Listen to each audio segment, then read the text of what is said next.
तो स्पेशली इसकी शुरुआत कहाँ हुई? मैक्सिको से 1940 के दशक में, इसको सही कर लेना भले। 1940 के दशक के अंदर जो मैक्सिको में नॉर्मन ई बोरलॉग ने रिसर्च के माध्यम से जो वो उच्च किस्म की बीज जो बनाए, स्पेशली गेहूं के बनाए, और इतना प्रभाव हुआ कि जो मैक्सिको 1960 के दशक में जो है वो उत्पादन के अंदर जो है वो दोस्तों एक निर्यातक कंट्री के रूप में छोटा सा मैक्सिको आगे बढ़ चुका था। इसको देखते हुए सभी देशों में धीरे धीरे जो रुझान पैदा हुआ उच्च किस्म वाले बीजों के प्रति। भारत के अंदर हरित क्रांति जो है 1966 से शुरू होती है। भारत में हरित क्रांति का जनक एम.एस. स्वामीनाथन साहब को कहा जाता है, क्योंकि इन्होंने भारत में इसे जो लागू किया था। अब हम कई बार पूछते हैं एम.एस. स्वामीनाथन क्या है, एम.एस. स्वामीनाथन क्या है, एम.एस. स्वामीनाथन आयोग ने ये कहा वो कहा, उस पर भी हम चर्चा करेंगे, क्योंकि हरित क्रांति, एम.एस. स्वामीनाथन और एमएसपी ये तीनों टॉपिक साथ ही चलते हैं। कल को कोई पूछ ले एम.एस. स्वामीनाथन आयोग ने क्या कहा, तुम्हें पता तो होना चाहिए। तो भारत में ग्रीन रेवोल्यूशन को लागू करने वाले कौन थे दोस्तों? आपके यहाँ पर एम.एस. स्वामीनाथन थे। और भारत में ग्रीन रेवोल्यूशन की जन्मभूमि किसे कहा जाता है? पंतनगर कृषि एवं तकनीकी विश्वविद्यालय जो है वो दोस्तों आपका कौन सा? पंतनगर कृषि एवं तकनीकी विश्वविद्यालय उत्तराखंड था। ऋषभ पंत उत्तराखंड से ही है। हाँ, तो father of green revolution in India M S. Swaminathan है। लेकिन हीरो ऑफ ग्रीन रेवोल्यूशन दोस्तों हम किसे कहते हैं?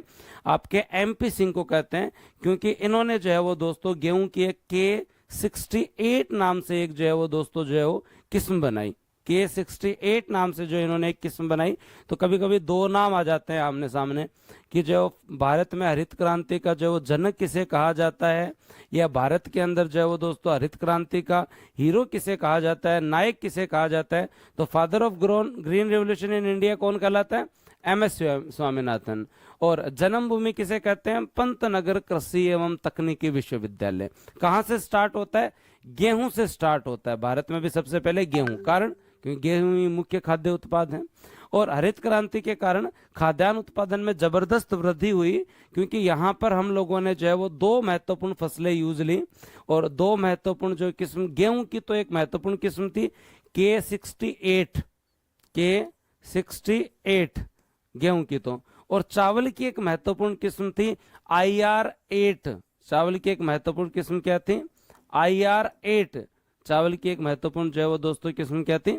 IR8। ये याद रख लेना भाई, IR8। कल को किस्म भी पूछ ले तो हमें पता होना चाहिए, क्योंकि स्टार्टिंग की किस्म पूछे जा सकते हैं। लेकिन गेहूं से ही आपका जो ग्रीन रेवोल्यूशन स्टार्ट होता है। एम.पी. सिंह को हीरो ऑफ ग्रीन रेवोल्यूशन कहा जाता है, इन्हें फादर ऑफ ग्रीन रेवोल्यूशन कहा जाता है, इंडियन ग्रीन रेवोल्यूशन। और 1960 के दशक में पहले भी दो कार्यक्रम चल रहे थे। एक था सघन कृषि क्षेत्र कार्यक्रम, एक सघन कृषि जिला कार्यक्रम हमारे यहाँ चल रहे थे। लेकिन 66 से हमने जो हरित क्रांति चालू कर दी। तो हरित क्रांति के क्या क्या घटक है जी भाई? हमने अच्छे बीज उपलब्ध करवाए, सिंचाई सुविधा उपलब्ध करवाए, फर्टिलाइजर उपलब्ध करवाए, उपज का उचित मूल्य दिया, यंत्रीकरण को बढ़ावा दिया, कृषि साख उपलब्ध करवाए, बीज उपलब्ध करवाए, भूमि सुधार किए। ये हमारे जो है वो दोस्तों ग्रीन रेवोल्यूशन के मुख्य घटक है। ग्रीन रेवोल्यूशन के क्या है? मुख्य घटक है।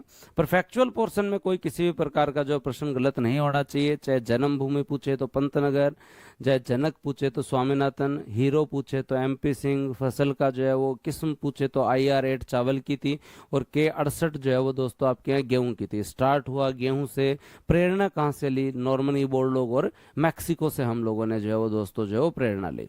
उसके बाद में आगे बढ़ते हैं। आपके ग्रीन रेवोल्यूशन का अगला महत्वपूर्ण, क्यों कॉन्सेप्चुअल चीज में मैंने आपको पहले बता दिया कि भाई ये इंपॉर्टेंट चीज